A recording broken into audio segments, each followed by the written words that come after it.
तर जरांगेंनी आंदोलनाचा इशारा दिलेला आहे। ओबीसी नेते लक्ष्मण हाके सध्या फोनद्वारे आपल्यासोबत जोडले गेलेले आहेत। हाकेजी, आता तुम्ही ऐकलंच असेल जरांगेंनी कशा रीतीनं निर्वाणीचा इशारा दिलेला आहे। रखरखत्या उन्हात आता मी आंदोलन करणार असं ते म्हणतात। तुमची काय प्रतिक्रिया आहे या आंदोलनावर, जरांगेंच्या या भूमिकेवर? हे बघा, मुळात मनोज जरांगेंनी हे आंदोलन अशा उन्हामध्ये वगैरे करू नये आणि त्यांच्या जीवाची त्यांनी काळजी घ्यावी। प्रश्न असा आहे की ते जे काय वारंवार दावा करतायत की लेकराबाळावर अन्याय झाला, गरिबी आली आणि मराठ्यांचं 5 पेढ्यांचं खाल्लं, हे जे काही ते दावा करतात ते दावा ओबीसीनी काय खाल्लं किंवा ओबीसींना काय मिळालं त्याचं एकदा अॅनालिसिस महाराष्ट्र सरकारनं केलं पाहिजे। कारण महाराष्ट्राच्या या पुरोगामी महाराष्ट्राच्या टोटल बजेटपैकी 0.5% पुढं ओबीसीच्या सामाजिक न्याय हक्कांच्या योजनासाठी कधी महाराष्ट्र शासन बजेटरी तरतूद करू शकलं नाही।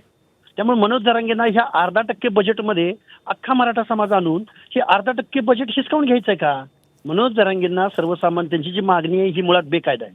त्यांची जी मागणी आहे ते संविधानाला धरून नाही आणि त्यांची मागणी मान्य झाल्यानं ओबीसीचं झोपडं मात्र पूर्णपणे उद्ध्वस्त होणार आहे।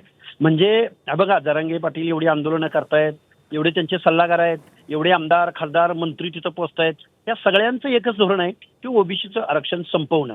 हे षडयंत्र आहे महाराष्ट्रात, कुटील डाव आहे हा की जरांगेंच्या तोंडून त्याच्या प्रत्येक खरं कोणीही बोलायला तयार नाही, वास्तव कोणी बोलायला तयार नाही, संविधानाची भूमिका कोणी मांडायला तयार नाही।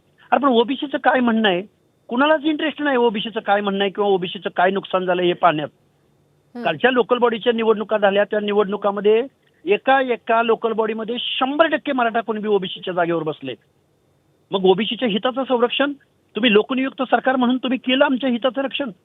त्यामुळे मनोज जरांगेंची मागणी ही बेकायदा मागणी आहे, हल्याचं दूध काढण्याचा प्रकार आहे हा। पण इथले गव्हर्नमेंट मात्र राजकारण करण्यात व्यस्त आहेत। कोण जातोय त्याला भेटायला, लाडसारखा माणूस, हॉटेलवाला माणूस, काय काय ज्ञान आहे हो त्याला रिझर्वेशन पॉलिसीचं? पण उद्या राधाकृष्ण विखे पाटीलही जाणार आहेत, जे मराठा आरक्षणाच्या उपसमितीचे नेते आहेत, अध्यक्ष आहेत। कारखानदार काय बोलणार तिथं जाऊन? विखे पाटील कारखानदार आहे ना।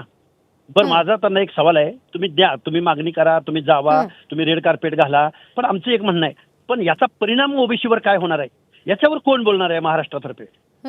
ओबीसीवर परिणाम काय होणार, परिणामाचा विचार तुम्ही लोकनियुक्त सरकार म्हणून, संविधानाचे संरक्षक म्हणून तुम्ही काय करणार आहात?